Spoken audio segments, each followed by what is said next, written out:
हम शिव के शिष्या सभी गुरु भाई गुरु बहन को प्रणाम करती हूँ। मेरा प्रणाम अपना अपना चरण में स्वीकार कीजिए। हम आज बात करेंगे अपने गुरु शिव के लिए। हम लोग का साहब हरिंद्रानंद जी ने 3 सूत्र क्यों दिए, 3 सूत्र क्यों अनिवार्य है। 3 सूत्र इसलिए अनिवार्य है कि हम लोग जगत का आदमी हैं। जगत के आकर्षण में फंसकर हम लोग महादेव को भूल जाते हैं, गुरु जी याद नहीं रहते हैं। इसलिए मेरे साहब श्री हरिंद्रानंद जी ने बोले कि 3 गो सूत्र करके तुम अपने महादेव गुरु के पास जा सकते हो, उनसे रिश्ता बना सकते हो। 3 सूत्र करके हम लोग उस शिव तक पहुंच सकते हैं। जो सूत्र है, पहला में दया मांगना, दूसरा में चर्चा करना, तीसरा में प्रणाम करना। पहला में दया मांगना है, मन ही मन सोचना है, बोलना नहीं है। मन ही मन सोचना है कि हे शिव, आप मेरे गुरु हैं, मैं आपका शिष्य हूँ, मुझ शिष्य पर दया कीजिए। इतनी दया कीजिए कि मेरा मन समझ जाए आप मेरे गुरु हैं। मन ही मन सोचना है मात्र। दूसरा सूत्र है अपने गुरु शिव की बातचीत करना। बातचीत का मतलब हुआ हम लोग कोई भी आदमी या कोई भी गांव घर का बातचीत कर रहे हैं, जो भी बात कर रहे हैं, जिनका बात कर रहे हैं उनका चर्चा हुआ। उसी में साहब बोले कि अपना गुरु शिव के बारे में चर्चा करो। शिव गुरु की चर्चा करेंगे तो शिव गुरु की चर्चा हो गया। तीसरा हुआ प्रणाम करना। प्रणाम हुआ नमः शिवाय, सांस अंदर गई नमः, निकल रही है शिवाय। मात्र सोचना है, बोलना उलना नहीं है, सांस को बढ़ाना घटाना भी नहीं है। नॉर्मल सांस जिस तरह जा रहा है जाएगा नमः, अंदर में जाएगा सांस तो नमः, बाहर निकल रहा है तो शिवाय। सोचना है मात्र, जिस तरह जा रहा है उसी तरह सोचना है। और जब मन करे तब आप ये नमः शिवाय से अपना गुरु को प्रणाम कर सकते हैं। जहाँ मर्जी वहाँ, आप खेत में है, घर पे है, बाज़ार में है, रास्ता में है, कोई काम कर रहे हैं या खाना बना रहे हैं। आप खाना बनाते नमः शिवाय कर रहे हैं, दया मांग रहे हैं, तो वो खाना आपका प्रसाद हो जाएगा। और वो खाना जो जो भी आदमी खाएगा आपका घर का, वो सबका मन शिवमय होगा, शिव से जुड़ेगा, सचमुच में वो शिव का चेला बनेगा। और इसी नमः शिवाय का साहब बोले जो ये टुकड़ा टुकड़ा में हो रहा है, इसको 1 माला जरूर करना है। 24 घंटा में 1 माला तो ज़रूरी है। एक एक दाना पर अपना शिव गुरु को प्रणाम करना है। सोचना है, एक दाना पर उंगली रखे, मन में सोचना है अपना शिव गुरु के चरण में प्रणाम। जिस तरह हम अपना मम्मी पापा को प्रणाम करते हैं, चरण में झुक गए, मन में सोचे प्रणाम कर लिए, उसी तरह अपना गुरु के चरण में झुके और मन में सोचेंगे कि प्रणाम कर लिए।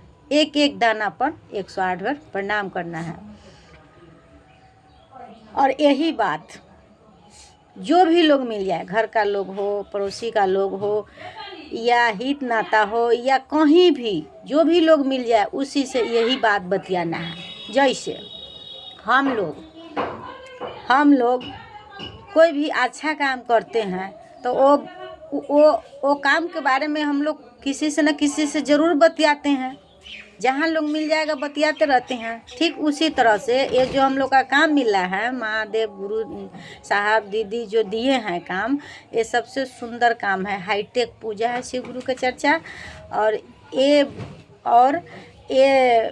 बात हम लोग जितना करेंगे, जहाँ भी लोग मिले जितना करेंगे उतना गुरु से रिश्ता मजबूत होगा। और साहब ये भी बोले कि जितना देर आप अपना गुरु के परिधि में रहते हैं, परिधि माने याद हुआ, जितना देर हम लोग याद में रहते हैं, याद करने का मतलब हुआ दया मांगना, नमः शिवाय से प्रणाम करना, एक दूसरे से बातचीत करना। जितना देर हम लोग उनके परिधि में रहेंगे उतना देर साहब बोले कि तुम्हारा दुख परेशानी वो गुरु काट कर हटाते हैं। ये साहब बोले हैं, हम नहीं बोल रहे हैं।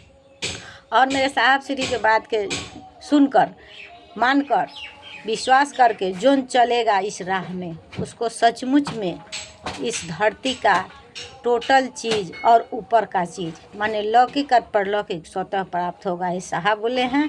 हम लोग आजमाएं, ज़रूर करें। जो भी गुरु भाई गुरु बहन नहीं कर रहे हैं वो इस सूत्र को ईमानदारी से करें, सचमुच में करें और दिल से करें।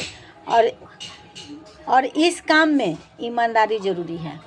शिव शिष्टता में कोई बेईमानी नहीं होना चाहिए। कोई गुरु भाई गुरु बहन को हम लोग ठगेंगे नहीं। भले हम लोग गुरु भाई गुरु बहन को कोई चीज़ का सहारा देकर हम लोग उनसे महादेव गुरु की काम ज़रूर करवाएंगे गुरु से दया मांग के। और जितने लोग करेंगे आपकी बात को सुनकर महादेव महादेव 3 सूत्र करेंगे, उतने आपका डिग्री उस महादेव से बढ़ता रहेगा। सचमुच में रिश्ता नज़दीक होते रहेगा और लोग महादेव का शिष्य बनते जाएगा। उसके बाद आप भी बनते जाइएगा। जितने दूसरों को बनाइएगा उतने आप भी बनिएगा। बशर्ते इस काम में मन को सुंदर बनाना है, साफ बनाकर अपना गुरु शिव की ओर चलना है। साफ नहीं हो, सुंदर नहीं हो, विश्वास नहीं हो, फिर भी मेरे साहब बोले कि आप आजमाइए, तो उस महादेव से परीक्षा तो लीजिए। लेकिन जिस तरह हम लोग कोई विश्वास कोई श्रद्धा नहीं है और फिर भी हम लोग महादेव गुरु से दया मांगते हैं, नमः शिवाय करते हैं, तो वो हम लोगों को पूरा करते हैं। जिस तरह मेरे साहब को विश्वास नहीं था, साहब को विश्वास नहीं था महादेव गुरु पर, फिर भी मेरे साहब महादेव को गुरु मानकर आजमाए, जांचे उस गुरु को कि गुरु क्या करते हैं। लेकिन साहब जब 8 साल तक ले महादेव को गुरु बनाकर चुपचाप रहें और जांचे, तो वो महादेव को मेरे साहब को समझाना पड़ा और आकर सिखाना पड़ा और मंत्र दिए। वो मंत्र है नमः शिवाय। और नमः शिवाय हम लोग जैसे जैसे करेंगे वैसे वैसे हम लोग का महादेव वाला पावर आते रहेगा। हम लोग शिव शिष्टता में आगे बढ़ेंगे और दूसरों को भी कहेंगे कि आप लोग भी कीजिए। ठीक है।